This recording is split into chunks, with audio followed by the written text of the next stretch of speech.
J.K. Rowling's Harry Potter and the Chamber of Secrets, Chapter 10, The Rogue Bludger. பிக்ஸிஸ் ஏற்படுத்தின அந்த பயங்கர அசம்பாவிதத்துக்கு அப்புறம் professor லாக்ஹார்ட் வகுப்பறைக்குள்ள உயிருள்ள எதையுமே கொண்டு வரதில்லை. அதுக்கு பதிலா தான் எழுதின புத்தகங்கள்ல இருந்து சில பகுதிகளை பக்கம் பக்கமா படிச்சு காட்ட ஆரம்பிச்சிட்டாரு. சில சமயம் புத்தகத்துல இருந்த சில சுவாரஸ்யமான சம்பவங்களை ரொம்ப தத்ரூபமா நடிச்சு வேற காட்டுறாரு. அந்த மாதிரி மறுகாட்சி அமைப்புகளுக்கெல்லாம் அவர் பெரும்பாலும் ஹாரியை தான் தேர்ந்தெடுப்பாரு. இதுவரை ஹாரி வலுக்கட்டாயமா நடிக்க வைக்கப்பட்ட கதாபாத்திரங்களை பத்தின விவரங்கள் என்னென்னா, உளறல் சாபத்துக்கு உள்ளான ஒரு சாதாரண டிரான்சில்வேனிய கிராமவாசியா ஹாரி நடிக்க லாக்ஹார்ட் அவர் அந்த சாபத்திலிருந்து குணப்படுத்துறாரு. அடுத்த கதாபாத்திரம் காய்ச்சல் சளியால பாதிக்கப்பட்ட ஒரு பனி மனிதன்.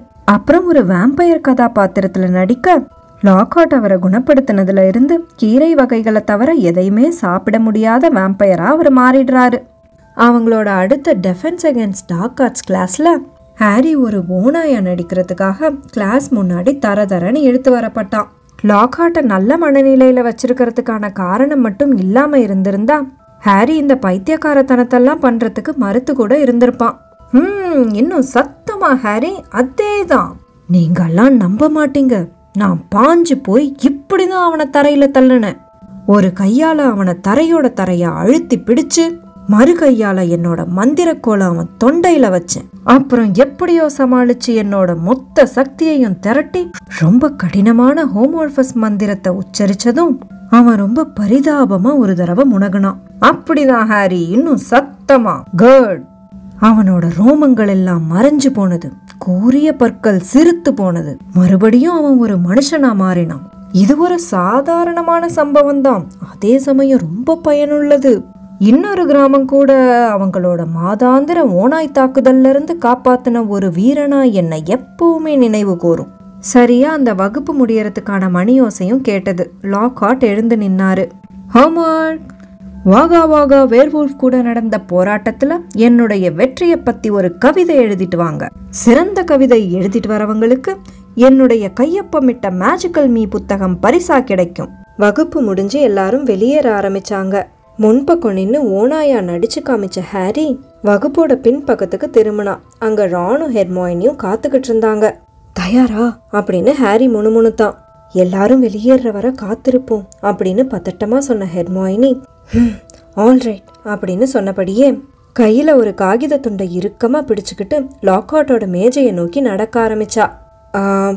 ப்ரொஃபசர் லாக்ஹார்ட் அப்படின்னு திணறலோட பேச தொடங்கின ஹெர்மாயினி, எனக்கு நூலகத்துல இருந்து ஒரு புத்தகம் தேவைப்படுது, சும்மா கூடுதல் தகவல்கள் தெரிஞ்சுக்கிறதுக்காக தான் அப்படின்னு சொன்னபடியே கைகள் நடுங்க நடுங்க கையில வச்சிருந்த காகித துண்டை அவரை நோக்கி நீட்டினா.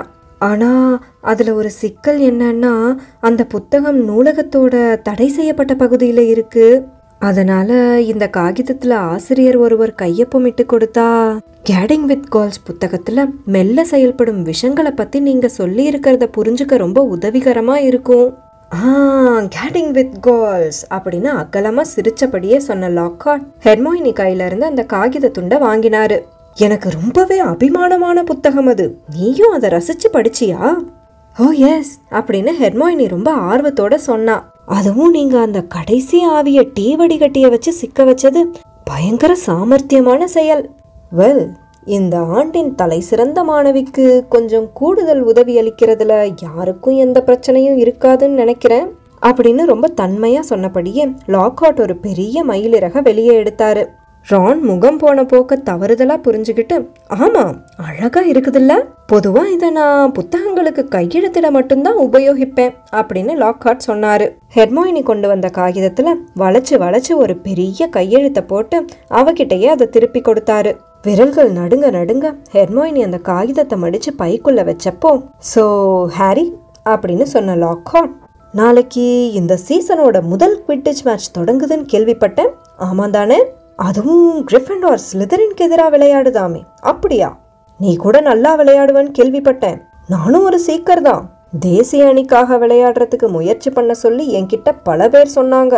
ஆனா நான் என் வாழ்க்கையே டார்க் ஃபோர்ஸை தொடச்சு தூர்வார அர்ப்பணிக்க முடிவு பண்ணிட்டேன். ஆனாலும் உனக்கு தனிப்பட்ட பயிற்சி எதுவும் தேவைப்பட்டா நீ என்கிட்ட தயங்காம கேட்கலாம். என்னுடைய விளையாட்டு நுணுக்கங்களை எல்லாம் திறமை குறைவான வீரர்கள் கிட்ட பகிர்ந்துக்கிறதுல எனக்கு எப்பவுமே சந்தோஷம்தான். ஹாரி தொண்டையிலிருந்து தன்னை மீறி வினோதமா எதோ சத்தங்கள் எல்லாம் வந்தது. ஒரு வழியா ரான் அண்ட் ஹெர்மைனியை பின்தொடர்ந்து அந்த இடத்த விட்டு அவசரமா கிளம்புனான். 3 பேரும் அந்த காகித துண்டுல இருந்த கையெழுத்தை பார்த்தபடியே என்னால இதை நம்பவே முடியல. நமக்கு நிஜமாவே என்ன புத்தகம் வேணும்னு அவரு பார்க்க கூட இல்ல. அதுக்கு காரணம் என்னன்னா அவரு ஒரு மூளை இல்லாத முட்டாள் அப்படின்னா ரான். அதெல்லாம் யாருக்கு வேணும்? எப்படியோ நமக்கு வேண்டியது என்னவோ அது நமக்கு கிடைச்சிடுச்சு. அவர் ஒன்றும் மூளை இல்லாத முட்டாள் இல்ல அப்படின்னு ரொம்ப சீற்றமா சொன்ன ஹெர்மைனி ஓட்டமும் நடையுமா நூலகத்தை நோக்கி போய்கிட்டு இருந்தா. இந்த வருஷத்தோட தலை சிறந்த மாணவின்னு உன்னை சொன்னதால தானே நீ இப்படி சொல்ற?